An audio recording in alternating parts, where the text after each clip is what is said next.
Assalamualaikum sahabat beriman. Salat adalah tiang agama, dan merupakan amalan yang akan pertama kali dihisap oleh Allah Subhanahu wa Ta'ala di akhirat kelak. Pada video kita kali ini, kita akan membahas tentang kebaikan yang akan terjadi pada kita yang selalu rajin dalam menunaikan salat. Tapi sebelum lanjut ke pembahasan, marilah kita dukung channel ini agar berkembang dengan menekan tombol subscribe, like, komen dan bagikan, agar bisa bermanfaat kepada banyak orang.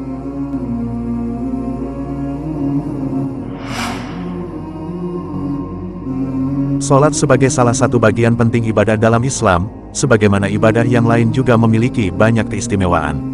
Ia tidak hanya memiliki hikmah spesifik dalam setiap gerakan dan rukunnya, namun secara umum salat juga memiliki pengaruh drastis terhadap perkembangan kepribadian seorang muslim. Tentu saja hal itu tidak serta-merta dan langsung kita dapatkan dengan instan dalam pelaksanaan salat. Manfaatnya tanpa terasa dan secara gradual akan masuk dalam diri muslim yang taat melaksanakannya.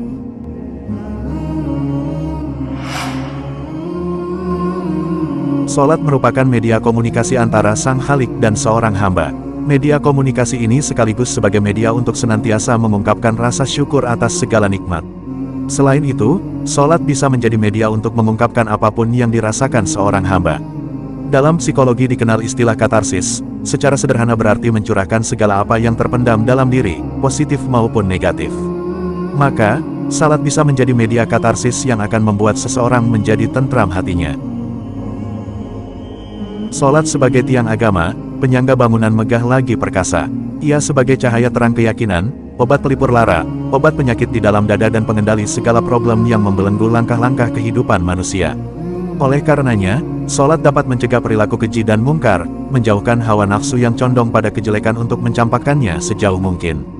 Ibadah salat yang diawali dengan takbir, dan diakhiri dengan salam, adalah bangunan megah nan indah, yang memiliki sejuta ruang, yang menampung semua inspirasi dan aspirasi, serta ekspresi positif seseorang untuk berperilaku baik, karena perbuatan dan perkataan yang terkandung dalam salat, banyak mengandung hikmah, yang diantaranya menuntut kepada manusia untuk meninggalkan perbuatan keji dan mungkar. Sayangnya, salat sering dipandang hanya dalam bentuk formal ritual, mulai dari takbir, ruku, sujud, dan salam. Sebuah kombinasi gerakan fisik yang terkait dengan tatanan fikih, tanpa ada kemauan yang mendalam atau keinginan untuk memahami hakikat yang terkandung di dalam simbol-simbol salat. Berikut ini adalah nilai-nilai akhlak yang terkandung dalam proses menjalankan ibadah salat. Pertama, latihan kedisiplinan. Waktu pelaksanaan salat sudah ditentukan sehingga kita tidak boleh seenaknya mengganti, memajukan ataupun mengundurkan waktu pelaksanaannya, yang akan mengakibatkan batalnya salat kita. Hal ini melatih kita untuk berdisiplin dan sekaligus menghargai waktu. Dengan senantiasa menjaga keteraturan ibadah dengan sungguh-sungguh, manusia akan terlatih untuk berdisiplin terhadap waktu. Dari segi banyaknya aturan dalam salat seperti syarat sahnya, tata cara pelaksanaannya maupun hal-hal yang dilarang ketika salat, batasan-batasan ini juga melatih kedisiplinan manusia untuk taat pada peraturan. Kedua, latihan kebersihan. Sebelum salat, seseorang disyaratkan untuk mensucikan dirinya terlebih dahulu, yaitu dengan berwudhu atau bertayamum. Hal ini mengandung pengertian bahwa salat hanya boleh dikerjakan oleh orang yang suci dari segala bentuk najis dan kotoran sehingga kita diharapkan selalu berlaku bersih dan suci. Di sini, kebersihan yang dituntut bukanlah secara fisik semata, akan tetapi meliputi aspek non-fisik sehingga diharapkan orang yang terbiasa melakukan salat akan bersih secara lahir maupun batin.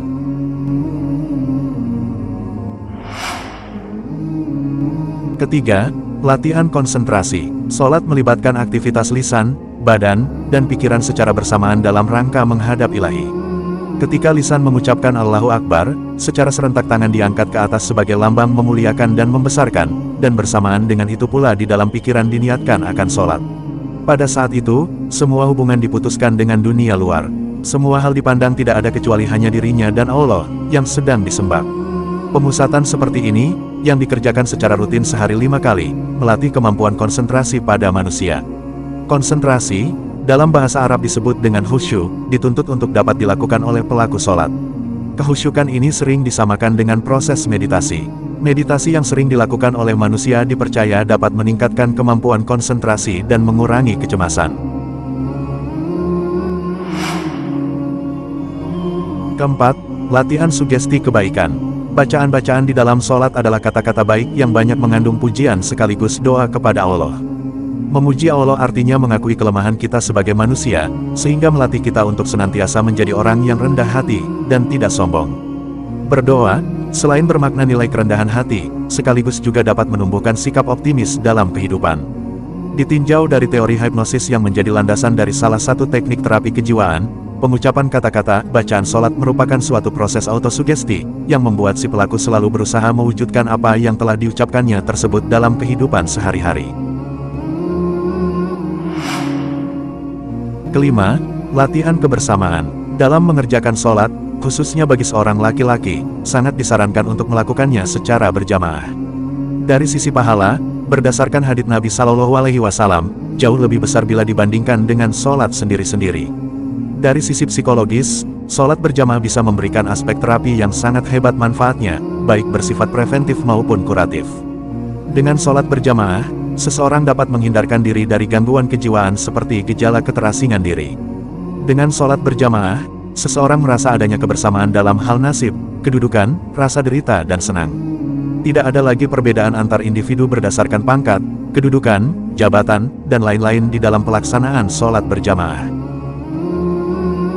Itulah beberapa hikmah dan pelajaran penting yang bisa kita dapatkan dari sholat. Selain bernilai ibadah tinggi dan mulia, sholat juga merupakan ajang pelatihan diri agar menjadi lebih baik. Dan menjadi waktu privasi antara kita dengan Allah Subhanahu wa Ta'ala.